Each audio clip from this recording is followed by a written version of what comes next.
Christmas Eve, 1945. Fayetteville, West Virginia. A quiet, snowy night.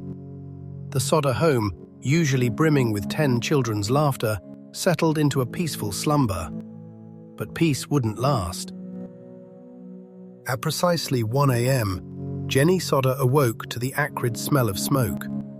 A fire had erupted in the living room, devouring their festive decorations. Panic seized her as she roused her husband, George. George rushed to save his children.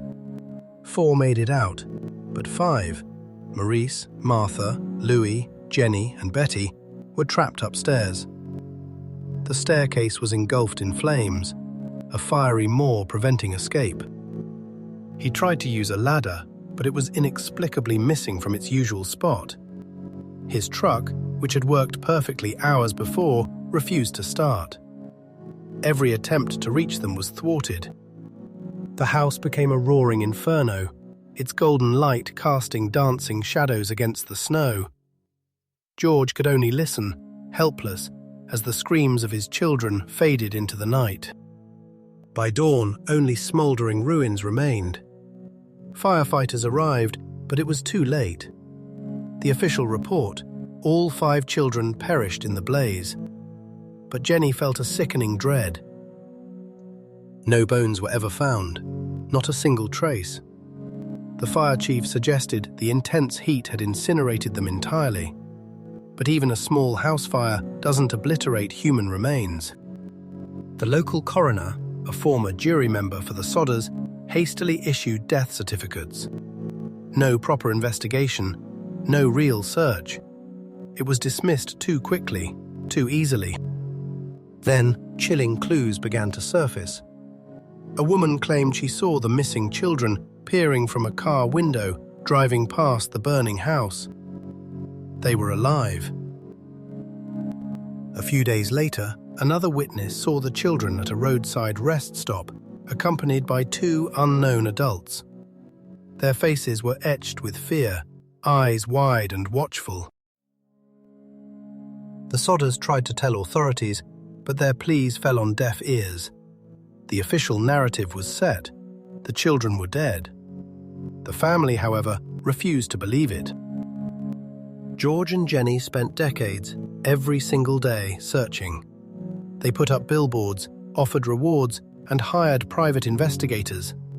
Their lives became a relentless quest for truth. The leads were often dead ends, but the hope never died. They believed someone had taken their children, perhaps in retaliation for George's outspoken criticism of Mussolini.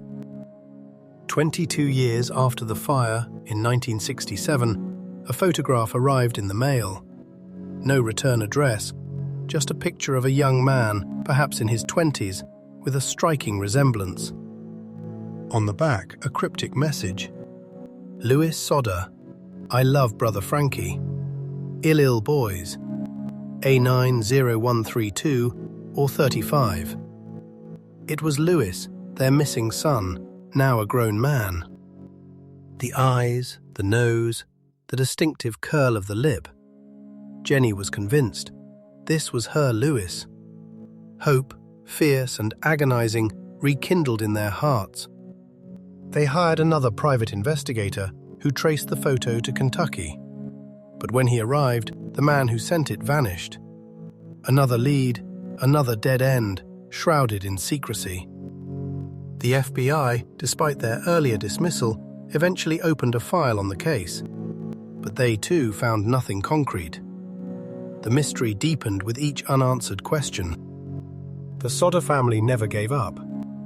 Jennie kept the billboard up until her death in 1989. George passed away in 1969, forever haunted by the flames and the vanished faces. The remaining Sodder children carried on the search, their lives colored by the enduring shadow of that Christmas Eve. They refused to let their siblings be forgotten. Was it a botched arson attempt? A kidnapping gone wrong?